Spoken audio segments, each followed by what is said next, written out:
ആരാധകർ ഏറെ പ്രതീക്ഷയോടെ കാത്തിരിക്കുന്ന ചിത്രങ്ങളിൽ ഒന്നാണ് അല്ലു അർജുൻ നായകനാകുന്ന പുഷ്പ 2. പുഷ്പ ആദ്യ ഭാഗത്തിൽ ഊ ആണ്ടവ ഡാൻസ് നമ്പറിലൂടെ സമാന്തയാണ് ആരാധകരെ കയ്യിലെടുത്തത് എങ്കിൽ ഇക്കുറി പുഷ്പരാജിനോടൊപ്പം ആടിത്തിമിർക്കാൻ എത്തുന്നത് തെലുങ്കിലെ ഡാൻസിംഗ് ക്വീൻ എന്നറിയപ്പെടുന്ന ശ്രീലേഖയാണ്. നൃത്തത്തിനായി ശ്രീലേഖ വാങ്ങുന്ന പ്രതിഫലമാണ് ഇപ്പോൾ ചർച്ചയായിരിക്കുന്നത്. 2 മുതൽ 3 കോടി രൂപ വരെയാണ് ശ്രീലേഖയ്ക്ക് ഈ ഡാൻസ് ചിത്രീകരണത്തിനായി ലഭിക്കുന്നുവെന്നാണ് തെലുങ്ക് മാധ്യമമായ ഗ്രേറ്റ് ആഗ്ര റിപ്പോർട്ട് ചെയ്യുന്നത്.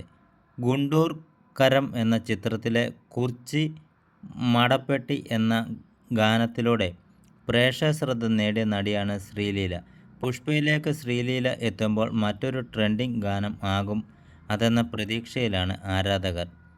ആദ്യ ഭാഗത്തിലെ ഡാൻസ് നമ്പറിനായി സമാന്തയുടെ പ്രതിഫലം 1.5 കോടി രൂപ ആയിരുന്നുവെന്ന് റിപ്പോർട്ടുകൾ ഉണ്ടായിരുന്നു.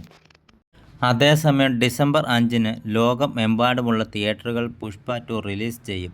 നേരത്തെ ഡിസംബർ 6-നായിരുന്നു ചിത്രത്തിൻ്റെ റിലീസ് തീയതി പ്രഖ്യാപിച്ചിരുന്നതത്രേ. പുഷ്പയുടെ തിയേറ്റർ അവകാശം വിറ്റഴിച്ചത് 600 കോടി രൂപയ്ക്ക് ആയിരുന്നുവെന്നും ഓവർസീസിലൂടെ മാത്രം 125 കോടി രൂപ സ്വന്തമാക്കിയെന്നും ഈ ടൈംസ് മുൻപ് റിപ്പോർട്ട് ചെയ്തിരുന്നു.